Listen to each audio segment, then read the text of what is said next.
It's in the name.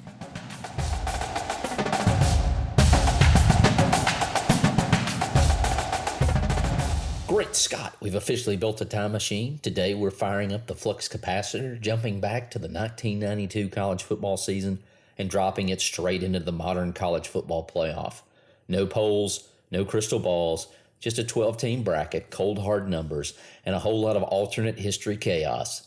Would the champs still be champs? Would legends survive the gauntlet? And what happens when you tell 1992 you're about to see the future? We're simulating the entire 1992-1993 postseason using today's playoff rules. Roads, where we're going, we won't need roads. Let's build the bracket. First and foremost, number 1, the Miami Hurricanes, Big East champions, followed by number 2, the Alabama Crimson Tide, SEC champions, and in the alternate timeline, your eventual national championships until now. Or maybe they still are the champs. Number 3, Florida State, ACC champs. And number 4, Texas A&M Aggies out of the Southwest Conference as their champions. At number 5, we have the independent Notre Dame Fighting Irish. The number 6, Syracuse Orangemen. And number 7, the Big Ten champions of Michigan. Number 8, Georgia. Number 9, Washington, the Pac-10 champs. Number 10, Colorado, the Big 8 champs. Number 11, Nebraska. And, of course, you've got to have that one group of 5 squad, the number 25, BYU Cougars, the WAC co-champions. The first team out is the North Carolina State Wolfpack. Interesting enough, the Alabama Crimson Tide, ranked at number 2, is the winner of the first conference championship game, certainly the SEC Conference Champions, to be played in Birmingham on Legion Field. And that is the bracket. And so when we get to the simulator, our first matchup would be the number 25 BYU Cougars at the Notre Dame Fighting Irish. All kinds of religious overtones going on here. Notre Dame leaders in passing would be for 285 yards, 3 touchdowns, and a touchdown pass to Irv Smith and 1 to Derek Mays. Rushing was 78 yards with the lead back, Lee Becton, of the Notre Dame Fighting Irish. Receiving was 112 yards by, as mentioned earlier, number 1, Irv Smith. The defense would have 2 sacks, 1 interception, and 8 tackles. Sean Wooden, defensive back, would lead 8 tackles, 1 INT. Chris Zork would have the 2 sacks, and Jimmy Johnson, linebacker, 7 tackles, 1 tackle for loss.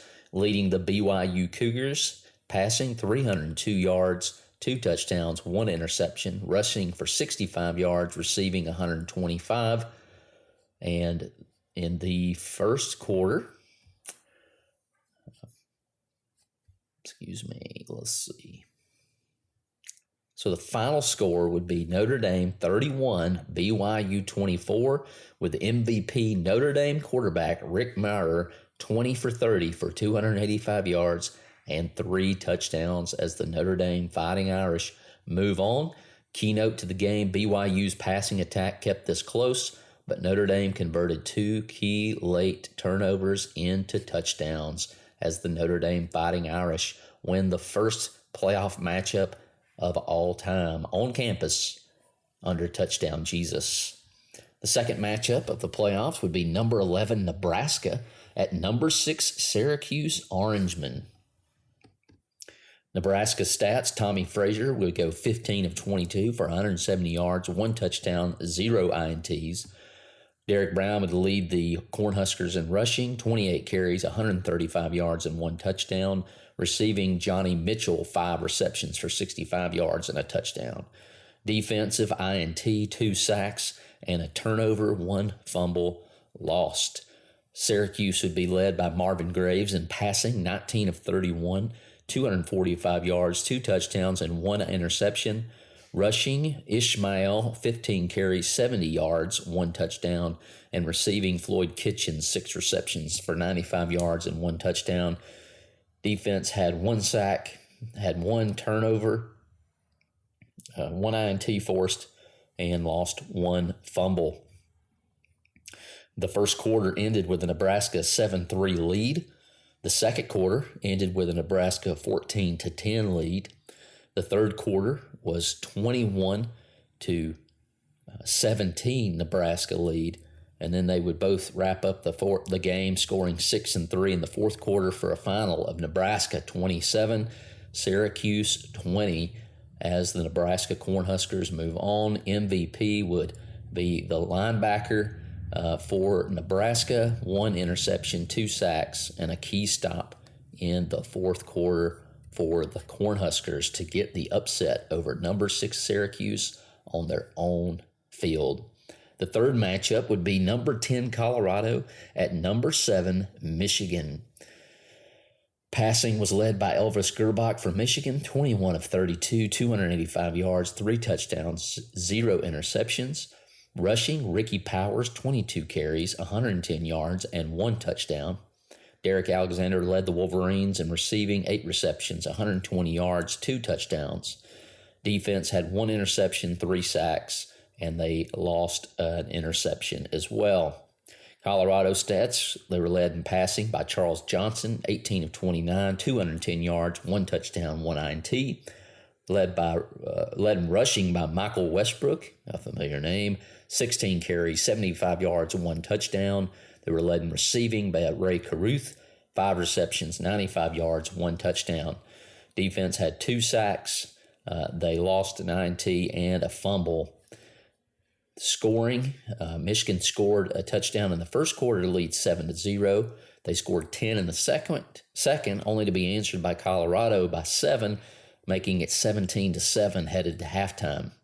The Wolverines would come out and score another touchdown to make it 24, and Colorado would add a field goal to make it 24-10 at the end of the third, and both teams would score a touchdown in the fourth quarter to make the final Michigan 31, Colorado 17. MVP Elvis Gerbach, QB for Michigan, as mentioned, 285 yards passing and 3 touchdowns. The fourth matchup is the number 9 Washington Huskies at the number 8 Georgia Bulldogs. The Georgia Bulldogs were SEC East champions, and Georgia was led in passing by Eric Zier, 20 of 34, 220 touchdowns, 1 touchdown, 1 interception. Rushing, Garrison Hurst, 30 carries, 165 yards, 2 touchdowns. Receiving, Terrence Edwards, 6 receptions, 85 yards, and a touchdown. Defense took an interception and a sack. The Bulldogs turned it over once on an interception.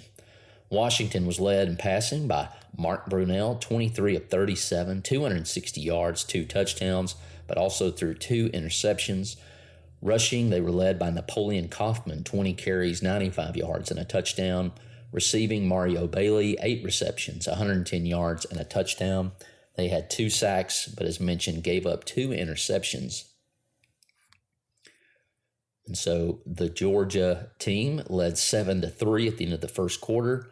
They led 14-10 at halftime. They led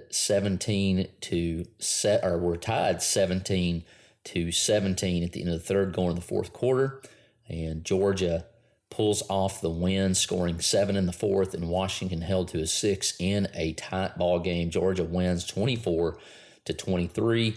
MVP is Garrison Hurst, running back for Georgia, 165 yards and 2 touchdowns as the Georgia Bulldogs march on in this 1992 college playoff simulator. And so we move on to the next round, and we have the Notre Dame Fighting Irish, number 5 in the poll going in, taking on the Western Conference champs, the Texas A&M Aggies. Notre Dame led in passing once again by Rick Mirror, 17-28, 215 yards, 2 touchdowns. Rushing, Reggie Brooks led the team, 23 carries, 125 yards, 2 touchdowns. Derek Mays led the Irish in receiving, 7 receptions, 95 yards, 1 touchdown. Defense had 1 interception and 3 sacks, but also lost a fumble. Texas A&M stats, they were led in passing, 14 of 27, 180 yards, 1 touchdown, 1 INT. They were led in rushing on 20 carries, 90 yards, 1 touchdown. and led in receiving, 5 receptions, 70 yards, 1 touchdown. Their defense got 2 sacks, but unfortunately gave up an interception and a fumble. Scoring, Notre Dame led 7-3 at the end of the first quarter, and then led 17-10 going into halftime. The Irish come out and blank the Aggies in the third quarter, but add a touchdown themselves to make it 24-10. And then both teams scored a touchdown in the fourth, with the Notre Dame Fighting Irish coming out on top 31-17. MVP was Notre Dame running back Reggie Brooks, as mentioned, 125 rushing yards, 2 touchdowns, and helped control the tempo to send the Notre Dame Fighting Irish into the next round with an upset victory over Texas A&M on a neutral field. The next matchup we have is the number 11 Nebraska Cornhuskers taking on number 3 Florida State Seminoles. The Seminoles were led in passing by Charlie Ward, 18 of 29, 230 yards, 1 touchdown. They were led in rushing for 22 carries, 110 yards, and 1 touchdown. They were led in receiving 6 receptions for 85 yards, 1 touchdown. The defense had 2 interceptions and 4 sacks. They forced 3 turnovers, 2 interceptions, and 1 fumble. Nebraska was led in passing by Tommy Frazier, 13 of 21, 160 yards, 1 touchdown, 1 INT. Led in rushing by Derek Brown, 24 carries, 105 yards, 1 touchdown. Receiving, they were led by Johnny Mitchell, 4 receptions, 60 yards, 1 touchdown. The defense had 2 sacks, but unfortunately, as mentioned, Nebraska gave up an INT and 2 fumbles. And so the scoring in this game, the first quarter, Florida State led 7-0. Nebraska gets on the board in the second quarter, but also Florida State, and it's 14-7 headed to halftime. Both teams score a touchdown in the third quarter to make it 21-14, and Florida State blanks Nebraska while adding 7 to end the game, and Florida State defeats Nebraska 28-14. MVP Charlie Ward, quarterback for Florida State, 230 yards passing, game managing with no turnovers. The next matchup would be the number 7 Michigan Wolverines taking on the Alabama Crimson Tide. Alabama was led in passing by Jay Barker, 14 of 25, 180 yards, a touchdown, and an INT. Derek Lassick led the way on the ground, 28 carries, 140 yards, and 1 touchdown. David Palmer led in receiving, 5 receptions, 75 yards, and a touchdown. Their defense had 1 interception and 3 sacks, and as mentioned, also forced a fumble as well. Michigan led by Elvis Gerback, 20 of 33, 260 yards passing, 2 touchdowns, and 1 interception. Led by Ricky Powers in rushing, 20 carries, 95 yards, 1 touchdown. And led in receiving by Derek Alexander, 7 receptions, 110 yards, 1 touchdown. Defense had 2 sacks, lost an INT and a fumble, as mentioned before. Scoring in this game, the Tide led 7-0 at the end of the first quarter. They scored 10 in the second quarter to get 17, but Michigan gets on the board with a touchdown to make it 17-7 going into halftime. Alabama would add 3 to get 20 at the end of the third. Michigan adds 6, so it's 20-13, and both teams add a touchdown to end the game, with the Crimson Tide going away with the victory 27-20. MVP honors go to Derek Lassick, running back for the Alabama Crimson Tide. 140 rushing yards with a consistent grinding down the clock drives, sends the Crimson Tide to the next round. Next up, we have the number 8 Georgia Bulldogs taking on the number 1 Miami Hurricanes. The Hurricanes were led in passing by Gino Torretta, Heisman Trophy winning Gino Torretta, 19 of 31, 240 yards, 1 touchdown, 1 INT.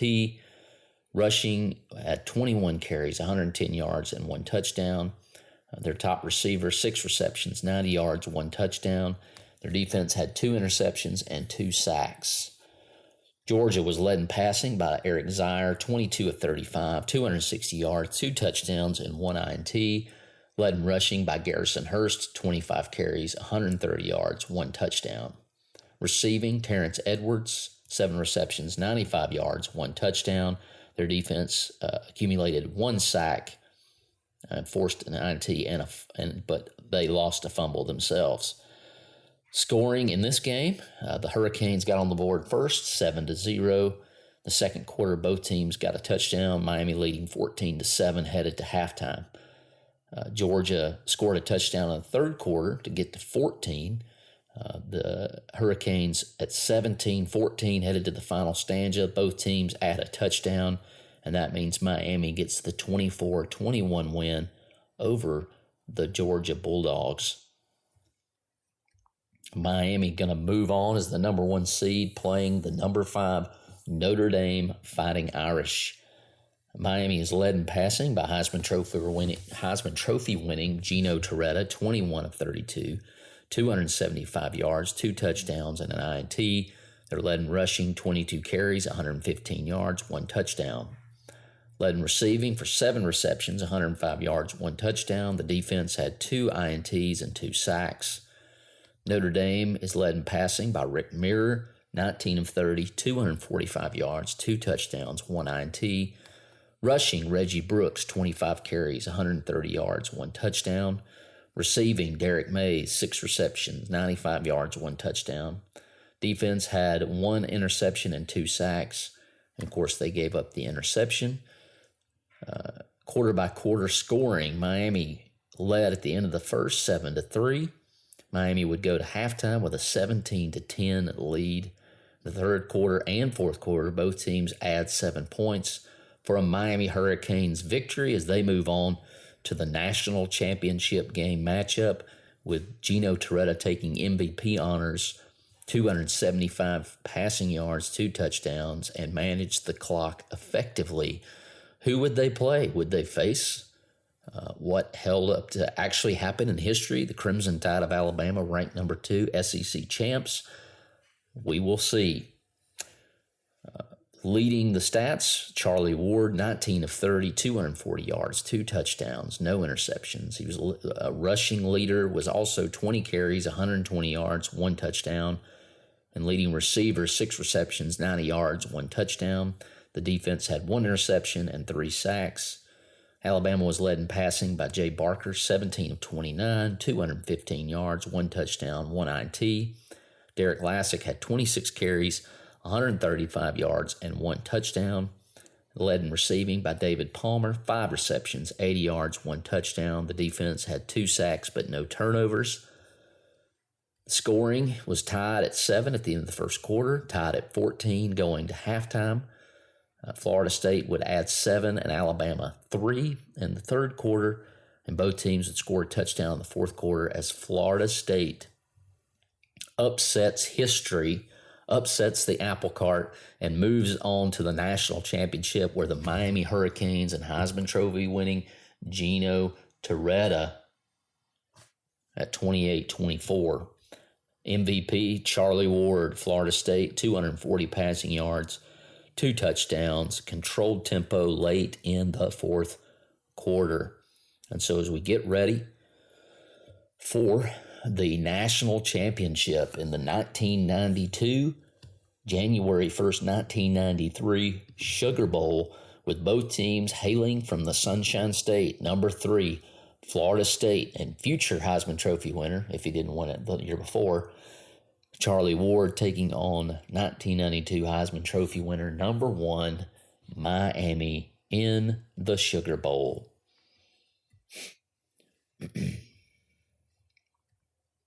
All right, Miami Hurricane stats. Led in passing by Gino Torretta, 25 of 38, 310 yards, 3 touchdowns, 1 interception. Leonard Conley led rushing, 20 carries, 120 yards, 1 touchdown. And Lamar Thomas led receiving, 8 receptions, 140 yards, and 2 touchdowns. The Miami defense got 2 interceptions and 3 sacks. Key plays, first quarter, Torretta connects with Thomas for a 35-yard touchdown. Second quarter, a Miami field goal plus a Miami Torretta 12-yard touchdown pass to Lamar Thomas.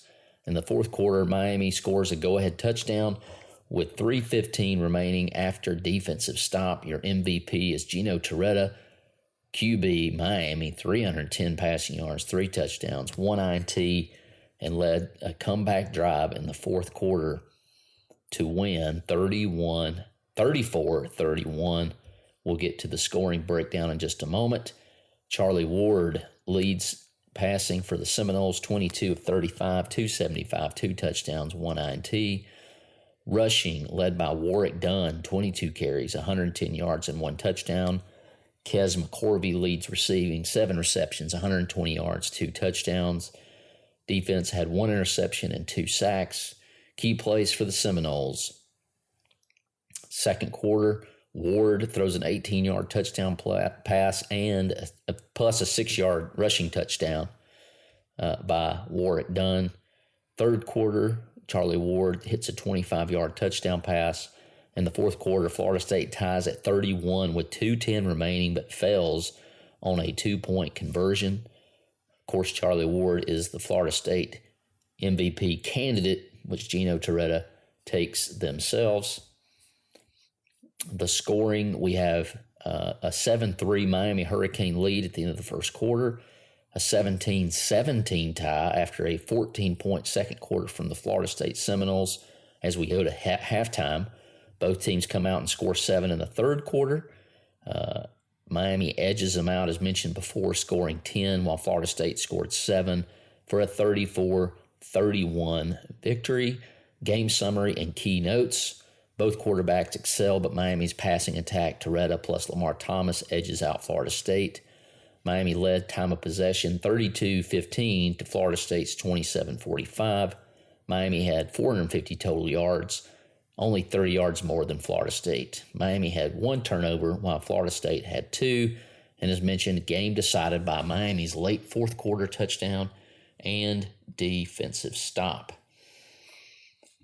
Headline from the Miami Herald, January 2nd, 1993. The Hurricanes edge Seminoles in thrilling Sugar Bowl claim national spotlight.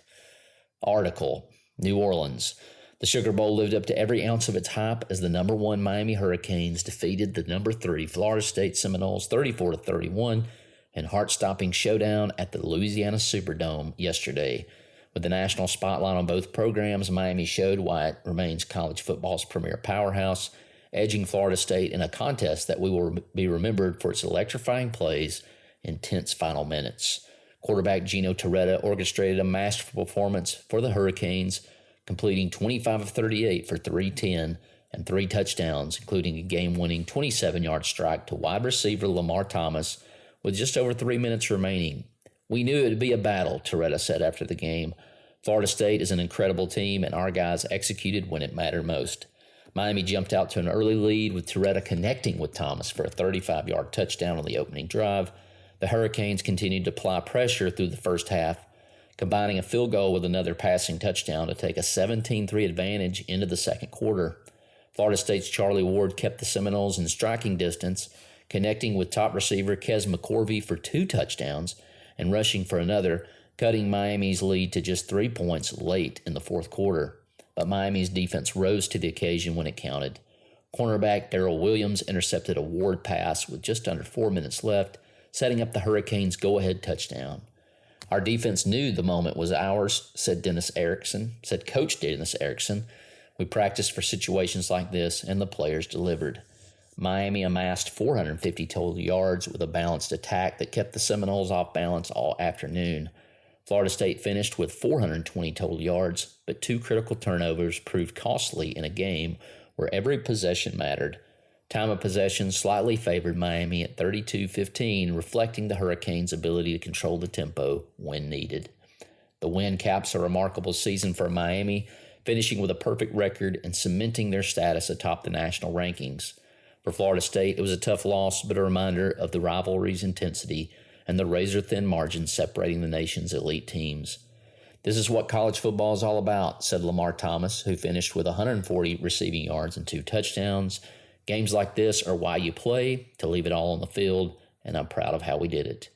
Fans in Miami are already celebrating the victory, which brings a sense of pride in a championship-caliber performance home to South Florida. As both programs look ahead to next season, yesterday's Sugar Bowl will long be remembered as one of the most exciting chapters in the storied Miami-Florida State rivalry. That is your alternate timeline of the 1992-1993 college football season, if the college football playoff was around back then. Are we going to 1993, 94? Or have you got a better year we should check out? Either way, until next time, God bless.